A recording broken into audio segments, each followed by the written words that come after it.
Hello friends, आप देख रहे हैं हमारा यूट्यूब चैनल न्यूज़ 7। हम लेकर आते हैं इंडिया, पाकिस्तान और वर्ल्ड न्यूज़ से जुड़ी हुई टॉप ट्रेंडिंग खबरें। न्यूज़ से जुड़े रहने के लिए हमारे चैनल को सब्सक्राइब करें, लाइक करें और कमेंट में अपना सुझाव दें। अस्सलाम वालेकुम जी, नमस्कार, सत श्री अकाल एंड गुड इवनिंग। मैं हूं आरजू कासमी और आप देख रहे हैं पॉइंट ऑफ व्यू। आज हम जी बात करेंगे, जैसे आप जानते हैं कि आज 5 अगस्त है और आज बहुत कुछ हो रहा है भारत में भी और पाकिस्तान में भी कुछ ना कुछ एक्टिविटीज़ चल रही हैं। एक तो आपको मालूम ही है कि 5 अगस्त के हवाले से पाकिस्तान में एक ब्लैक डे मनाया जा रहा है, क्योंकि कश्मीर से जो है 1 साल पहले 370 हटाया गया था। इसके अलावा भारत में राम मंदिर जो है उसका केस आपको मालूम है कि बहुत साल चला और उसके बाद फाइनली अब उनके कोर्ट ने ये परमिशन दे दी थी कि उस जगह पे जहाँ पे बाबरी मस्जिद थी वहां पर राम मंदिर बन सकता है। तो वो आज उसकी ओपनिंग है या बनने जा रहा है, क्या कह सकते हैं। तो उसके ऊपर हम बात करेंगे और हमें जी ज्वाइन किया है इंडिया से डॉक्टर रिजवान अहमद ने, जो कि एक सीनियर एनालिस्ट भी हैं और इस्लामिक स्कॉलर भी हैं। बहुत शुक्रिया सर कि आपने ज्वाइन किया, थैंक यू सो अस्सलाम मच। वालेकुम। जय हिंद, वंदे मातरम। Sir, as a Indian Muslim हम सबसे पहले राम मंदिर की ही बात करेंगे। आप क्या समझते हैं कि आप सपोर्ट करते हैं या आपको कोई ऑब्जेक्शन है कि इस तरह से जो है एक मस्जिद को गिरा दिया गया, शहीद कर दिया गया और उसके ऊपर एक मंदिर बनने जा रहा है, जो बकौल इंडियन गवर्नमेंट और इंडियन लोगों के इससे पहले यहाँ पे राम मंदिर था। लेकिन यहाँ पे सर, इससे पहले आप रिप्लाई करें, ज़रूर कहना चाहूँगी कि इस तरह से तो साल हज़ारों साल पुरानी ये दुनिया बनी हुई है। अगर हम इस यही करने पे आए तो सब हर चीज़ के, हर बिल्डिंग के नीचे आपको कुछ ना कुछ मिलेगा। तो क्या करें, सब तोड़ दें, सब दोबारा से कहेंगे नहीं इसके नीचे ये था और उसके नीचे वो था। और सबसे बड़ी बात कि नेपाल जो है वो ये कह रहा है कि हम तो वहाँ पैदा हुए थे। तो ये कन्फ्यूजन है जिस पे इंडियन गवर्नमेंट कुछ और कह रही है और नेपाल वाले कुछ और कह रहे हैं। तो ये पहले ये तो डिसाइड करें कि वो पैदा कहाँ हुए थे राम जी। जी शुक्रिया। मुझे पता है कि आपने मुझे इसी मुद्दे पर इनवाइट किया है as an Indian who happens to be a Muslim. और सबसे पहले देश और दुनिया के सभी उन भारतीयों को जिन्होंने राम मंदिर के लिए संघर्ष किया, प्रार्थना करी, उन सबको बहुत बहुत शुभकामनाएं, बहुत बहुत मुबारक। और आज आपके चैनल पे मैं इतनी कैंडिडली और इतनी फ्रैंकली एंड ओपनली आपसे बात करूंगा कि आज की तारीख में कहीं भी कोई अगर इंटरैक्शन या डिबेट चल रहा होगा तो इतनी फ्रैंकली एंड ओपनली बात नहीं करी गई होगी। This I assure you. अब हम बात करते हैं आपसे कि आपने ये पूछा कि आप इसका अपोज करते हैं या आप इसका समर्थन करते हैं। साहब, जेन्युइनली स्पीकिंग, जो आदमी अपने को हिंदुस्तानी मानता है, इंडियन मानता है, वो उसका क्यों अपोज करेगा?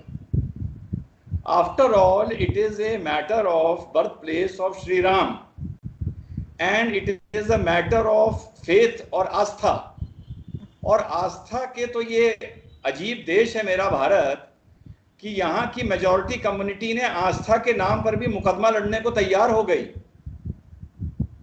आप बताइए कि अल अक्सा मस्जिद में, जेरूसलम में, जहां हम मानते हैं कि हमारे हजूर सल्लल्लाहु अलैहि वसल्लम आसमानी तिजारत पर, मिराज पर जहां से उठे थे फरिश्ते जबरील के साथ, उस पत्थर से उठे थे या नहीं उठे थे, उसके ऊपर क्या दुनिया में कोई मुसलमान मुकदमा लड़ने को या सबूत देने को तैयार है?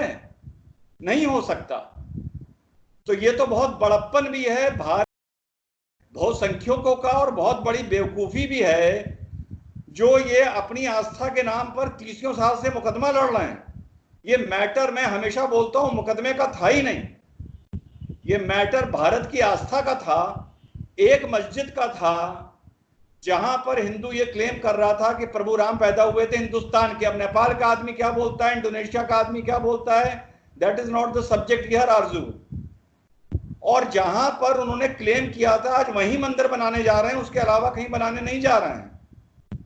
और ये लड़ाई आरजू जी इस बात की अगर होती कि उस जगह पर प्रभु राम पैदा हुए थे या हमारे हजूर आसमानी तिजारत पर वहां से उठे थे, तो मुझे समझ में आता। अगर ये लड़ाई इस बात की होती कि हजूर ने हिंदुस्तान, हजूर आए थे और उन्होंने यहाँ पहली मस्जिद की तालीम की जो तामील की थी वो उस जगह पर की थी, तब भी मुझे समझ में आता, मस्जिद नबी की तरह एक राजा के आदमियों के थ्रू, उसके जनरल्स के थ्रू एक बनाई गई मस्जिद, और हिंदुस्तान में और दुनिया में, और शायद आपको भी ना मालूम हो, माफ करिएगा, जो इसको बाबरी मस्जिद नाम रखा गया, पूरी दुनिया में लोग इसको बाबर से जोड़ के देखते हैं कि बाबर के मारे इसका नाम बाबरी मस्जिद रखा गया, क्योंकि उन्होंने मुगल हिस्ट्री डेप्थ में पढ़ी नहीं है। इस मस्जिद का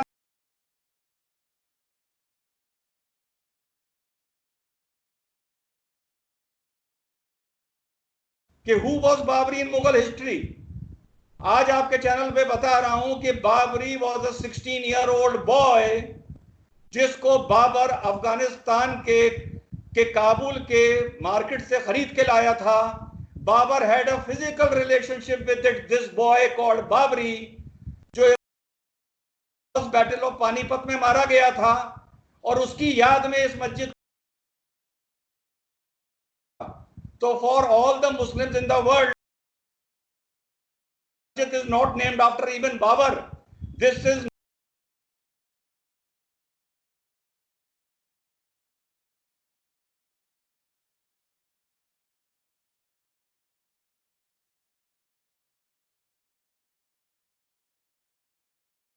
पैदा हुए ही नहीं थे, वो तो नेपाल में पैदा हुए थे।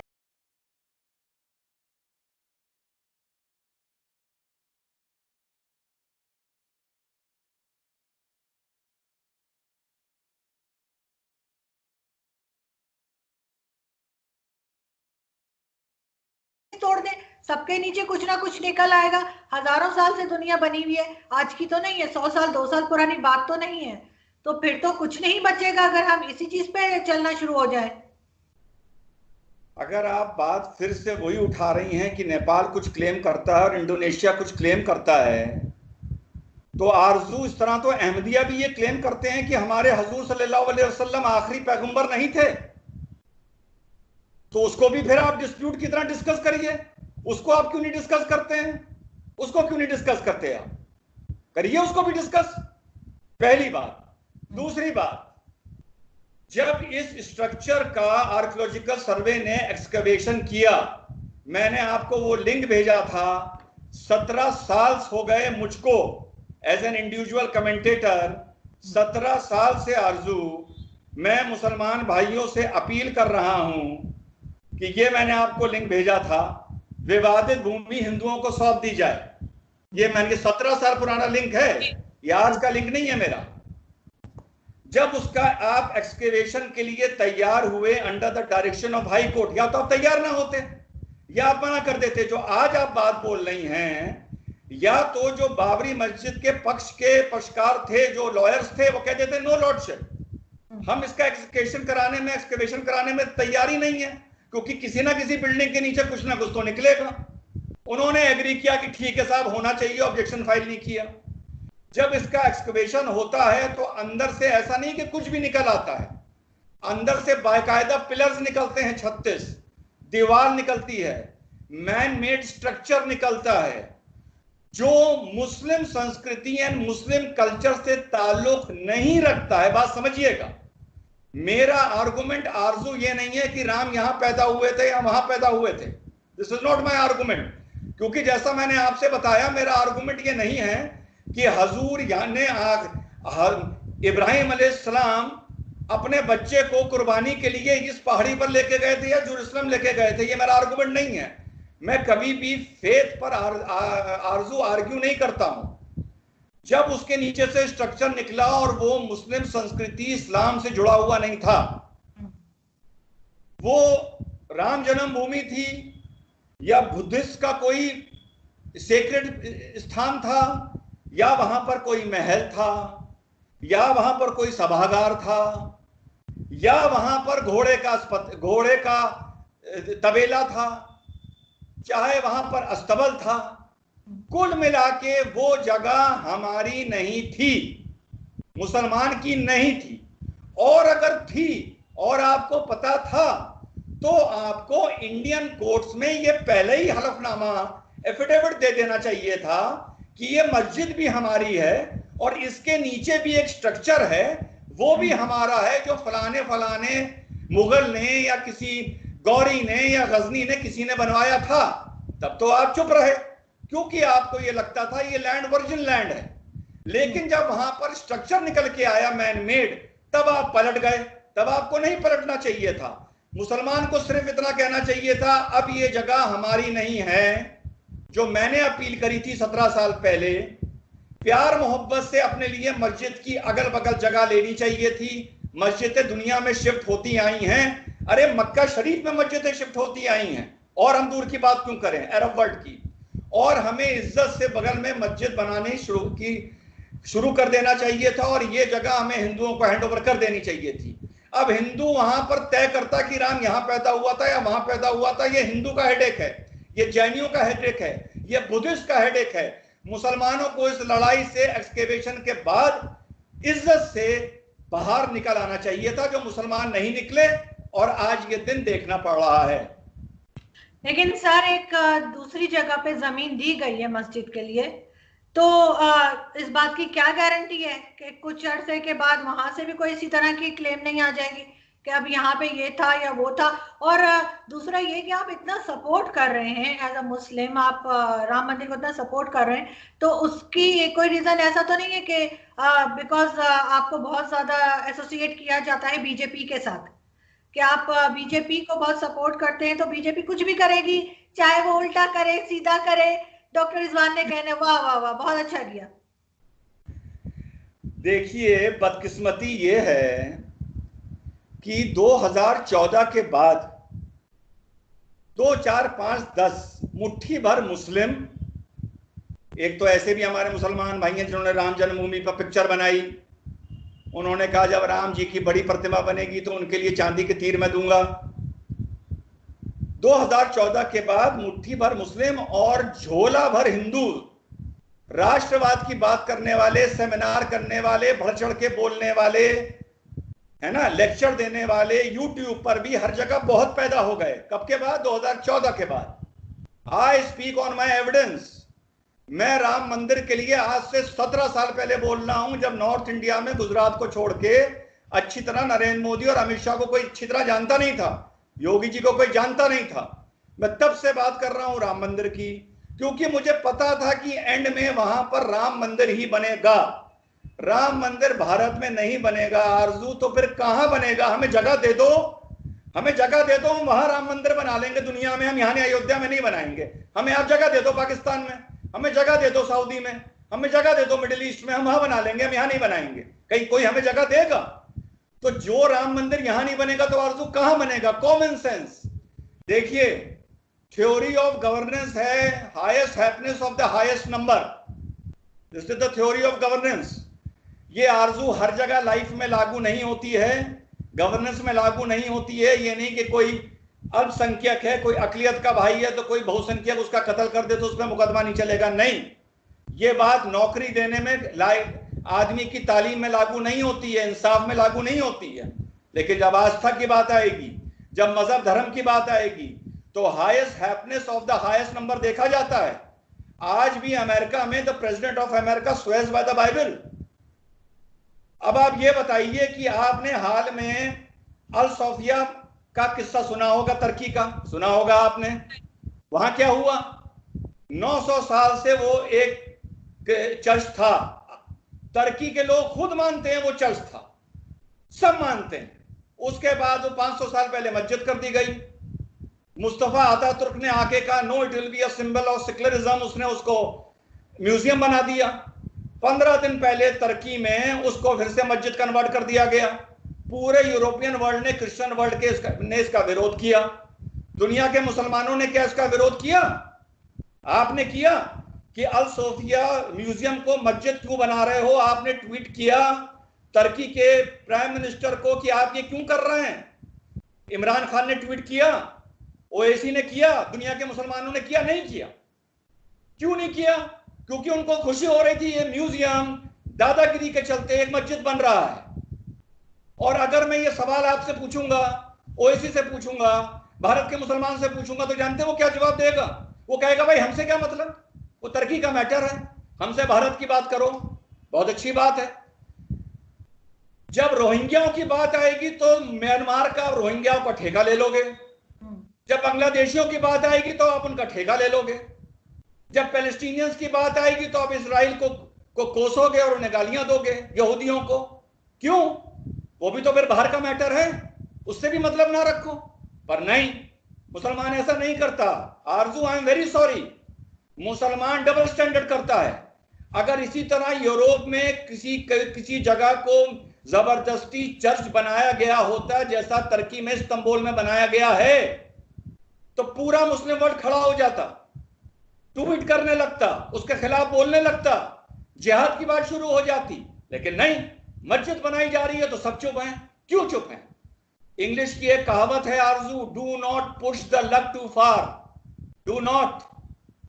हम लोग Muslim as a community religion को लेके we try to be very assertive and we push the luck too far, and that is the reason के पिछले 25-30 साल में दुनिया में राइट विंग अपने पैर फैला रहा है, because of Muslims, because we push the luck too far. हम हमेशा अपनी अस्तीनें चढ़ाए रहते हैं। जब हम मेजॉरिटी में होते हैं तब हम अपनी अस्तीनें चढ़ाए रहते हैं, जब हम माइनॉरिटी में होते हैं तब हम आरजू अपनी अस्तीनें चढ़ाए रहते हैं। क्या दूसरे ने चूड़ियां पहन रखी हैं, दूसरे ने अपनी मां का दूध नहीं पिया है, दूसरे के जज्बात नहीं है? लेकिन सबसे कम तो मैंने ये मुस्लिम कम्युनिटी को ही देखा है जो किसी चीज में खड़ी नहीं होती एक दूसरे के लिए। एक दूसरे के लिए मैंने कभी नहीं देखा कि मुस्लिम वर्ल्ड आगे बढ़ा हो और किसी के ऊपर अगर कुछ हो रहा है तो किसी ने बात की हो। दूसरा ये जिस तरह से सर अभी बना रहे हैं, राम मंदिर बना रहे हैं, तो जो जमीन मस्जिद के लिए दी थी वो जमीन मंदिर के लिए भी दे सकते थे। इतना बड़ा झगड़ा करने की, एक मस्जिद को इस तरह से गिरा देने की, शहीद कर देने की क्या जरूरत थी? जाते, दूसरी जमीन मौजूद थी, वहां पे राम मंदिर बना लेते, झगड़ा ही ना खड़ा होता। बिल्कुल सही। मैंने आपका इस सवाल पूछने से पहले आरजू आपको बोला, highest happiness of the highest number, the theory of governance prevails in every country, it will prevail here also in this country. This country is the land of Rama, the land of Krishna, the land of Buddha. हमारा इस्लाम पूरी कायनात का है, हजूर पूरी कायनात के हैं। लेकिन अगर आपसे एक सवाल पूछा जाएगा, फॉर एग्जाम्पल, कि what is the name of the land of prophet Muhammad, basic question, आपका जवाब क्या होगा? America? No. Australia? No. India? No. You will immediately say Arabia. ये इंस्टिंक्ट है। पैगंबर वो पूरी कायनात के लिए थे, पूरी दुनिया के लिए थे, उनका पैगाम पूरी दुनिया के लिए था। लेकिन जब आपसे पूछा जाएगा what is the land of Rama, instinct है, आप कहेंगे Bharat. The land of Moses, आप जेरूसलम का नाम लेंगे। तो इस चीज का अगर हम रिस्पेक्ट नहीं करेंगे, इस चीज को आर्ग्यू करेंगे, तो उसका नतीजा वही होगा जो आज है। आज जो आप राम मंदिर की बुनियाद की बात कर रही हैं, आप बार बार राम मंदिर क्यों कह रही हैं? मैंने आपसे कहा था ये आज आपका जो इंटरेक्शन है, ये मोस्ट फ्रैंक इंटरेक्शन होगा आज की तारीख में, जो हिंदुस्तान के किसी भी चैनल से ज्यादा फ्रैंक एंड ओपन होगा एंड बिटर होगा। आज जो राम मंदिर की बुनियाद रखी गई है, ये 135 करोड़ की ये मर्जी या खुशी नहीं है, मैं साफ बोल रहा हूं। ये 105 करोड़ हिंदुओं की खुशी है, क्योंकि मुसलमान कभी इसमें शामिल थे ही नहीं। तो आज जो हमारे नरेंद्र मोदी बोल रहे हैं 135 करोड़ लोगों की खुशी, वो गलत बोल रहे हैं। आई चैलेंज हिम, नो, वो तो लिहाज में बोल रहे हैं, being the prime minister of this country, पहली बात। और ये जो नींव है, ये जो मंदिर है, ये अब सिर्फ मंदिर नहीं है, ये हिंदू राष्ट्र का प्रतीक है, हिंदू राष्ट्र का सिनोनिम है, हिंदू राष्ट्र का एडजेक्टिव है। और ये एक सेक्युलरिज्म का सिनोनिम और एडजेक्टिव भी हो सकता था आरजू। कैसे? अगर एक छोटे से मुसलमान रिजवान अहमद की बात सुन ली होती और मुसलमानों ने प्यार भरे समझौते के साथ ये जगह हिंदू भाइयों को दे दी होती, तो अगल बगल कहीं आज ही मस्जिद की बुनियाद भी डाली जाती। और आज क्यों, बहुत पहले ये हो गया होता, शायद नरेंद्र मोदी पीएम ही ना होते। नरेंद्र मोदी तो आज पीएम है, पहले तो यहां सेकुलर लोगों ने भी रूल किया है। तब अगर समझौता कर लिया होता तो वहां मंदिर की भी बुनियाद डलती, अगल बगल मस्जिद की भी डलती, फिर वो होता the day to celebrate for secularism, true secularism. पर आज जो घटना है, this is the day to for the celebration of Hindu Rashtra, और ये हमारी मुसलमानों की गलती से ये दिन देखने को मिला है। मुझे कैसे मालूम था आज से 20 साल पहले कि यहां पर मंदिर ही बनेगा? ये हमारे आलिमों को क्यों नहीं मालूम था? ये हमारे लीडरों को क्यों नहीं मालूम था? ये पढ़े लिखे मुसलमानों को कैसे क्यों नहीं मालूम था? मुझे कैसे मालूम था? सर ये तो वही बात हो गई ना कि जो मेजॉरिटी में होगा, जो ताकतवर होगा, वो माइनॉरिटी को दबा देगा, कमजोर को दबा देगा।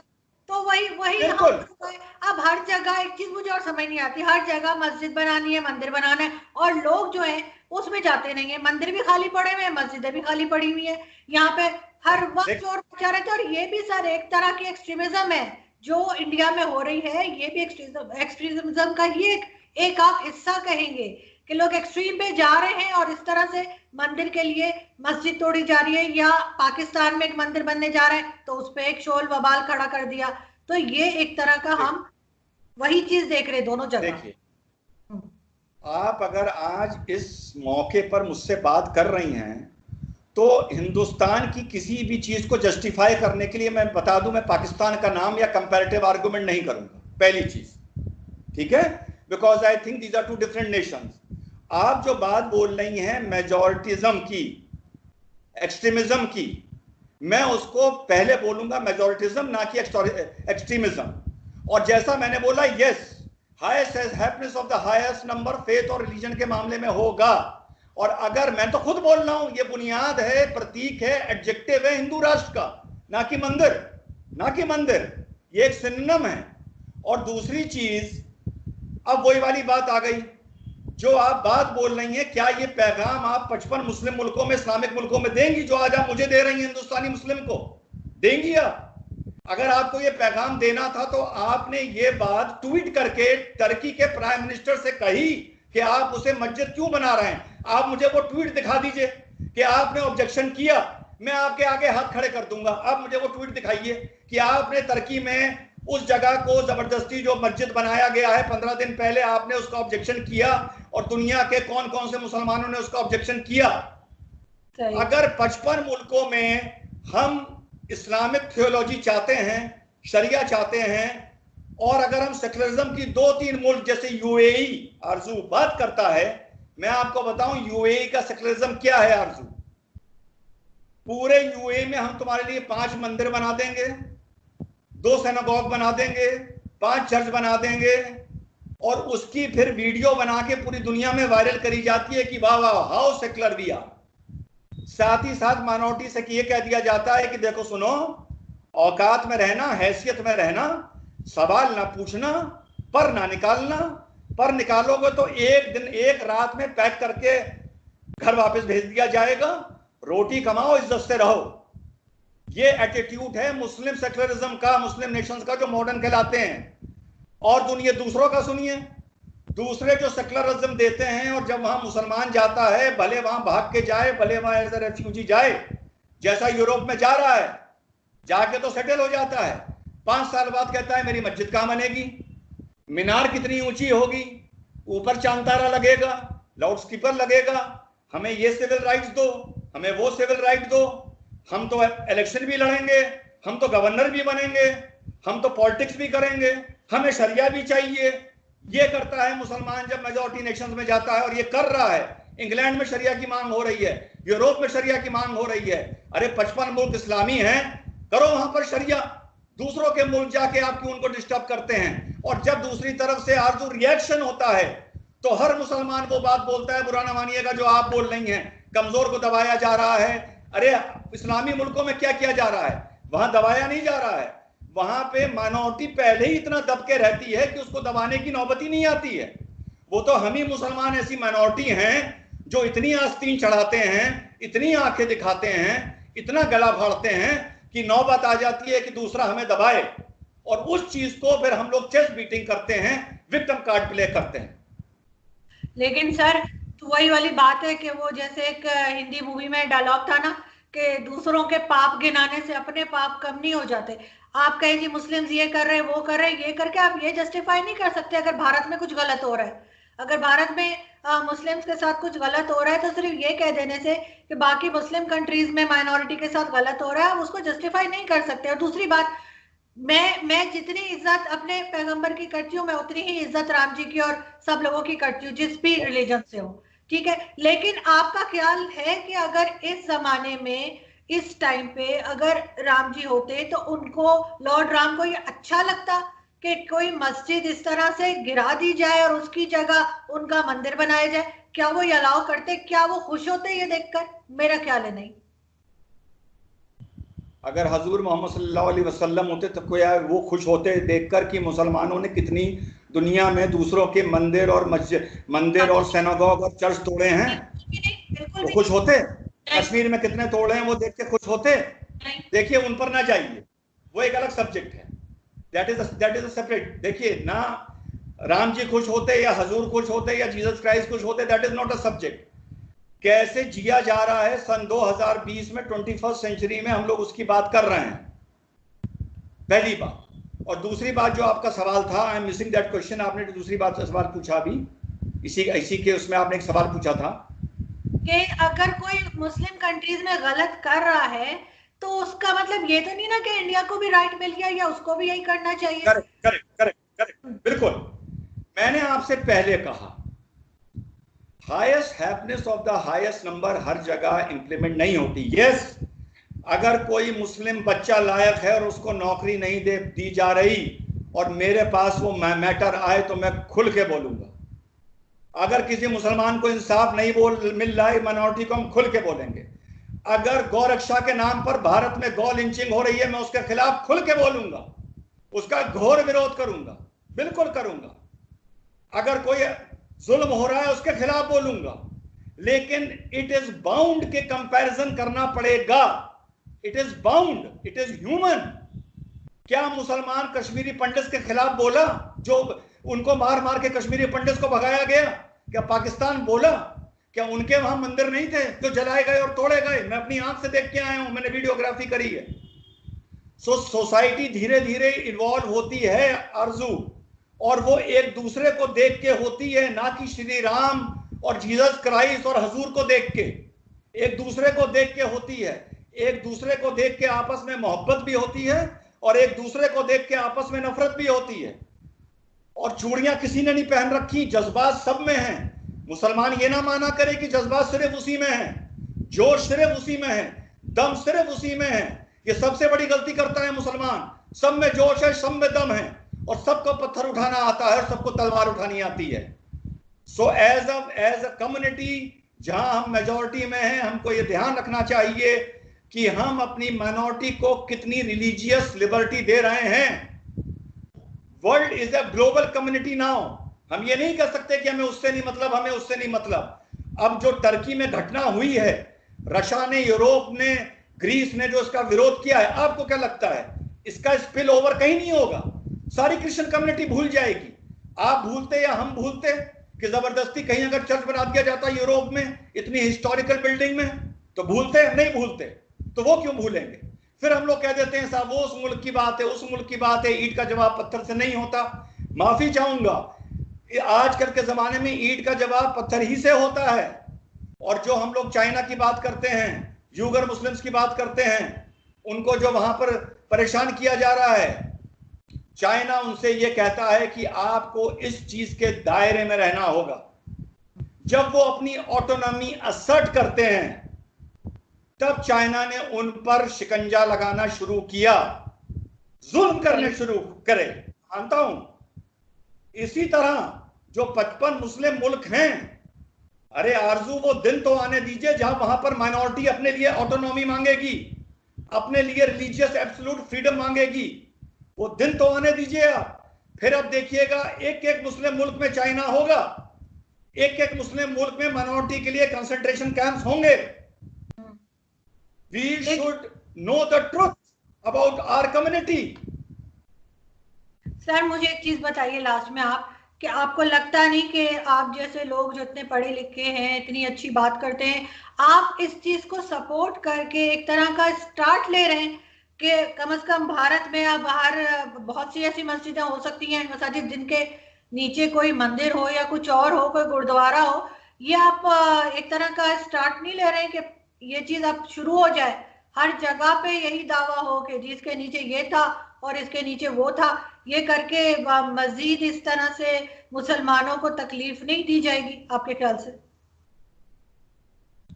आप बार बार मुसलमानों की तकलीफ की बात करती हैं, आप मुस्लिम मुल्कों में माइनॉरिटी की तकलीफ की बात बिल्कुल नहीं करती हैं, उनके एस्पिरेशंस की, उनकी ख्वाहिशों की बात आरजू आप नहीं कर रही हैं। और अगर आप ये कह रही हैं कि ये हर जगह होगा, अरे ये तो ऑलरेडी हर जगह हो रहा है, सिवाय क्रिश्चियन वर्ल्ड के और हिंदू वर्ल्ड के, ये तो सब मुस्लिम नेशंस में हो रहा है।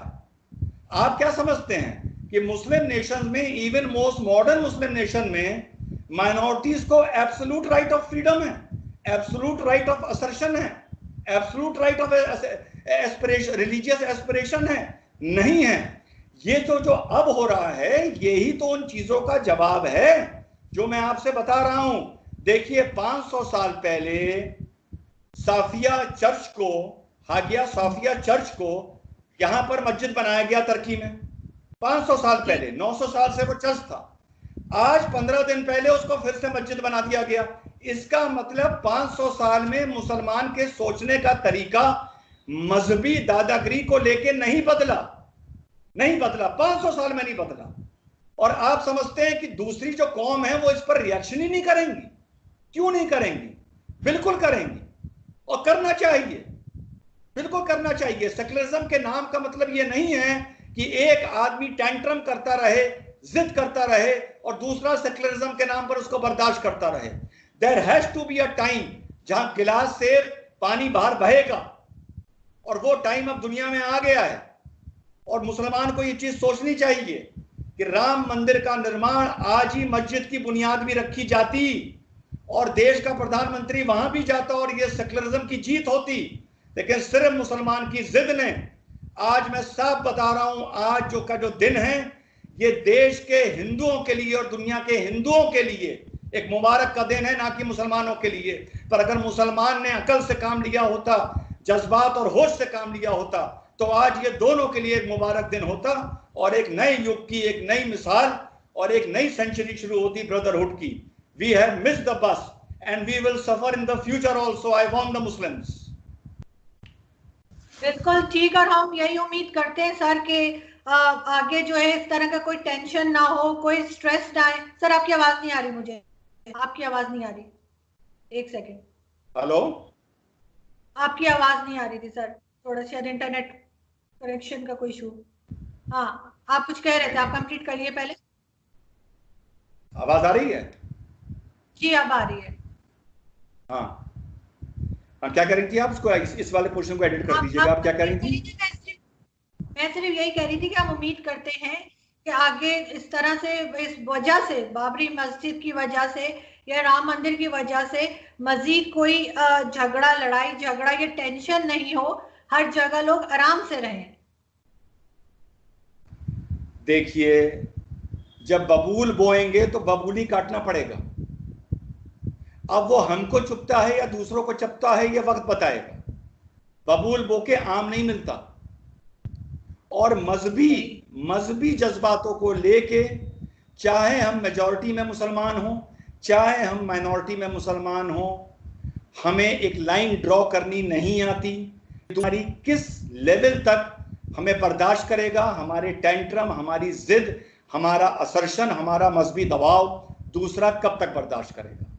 और मजे की बात यह है कि जब दूसरा रिएक्शन करता है तब हम ये रियलाइज करते हैं और हम फिर विक्टिम कार्ड खेलना प्ले करते हैं।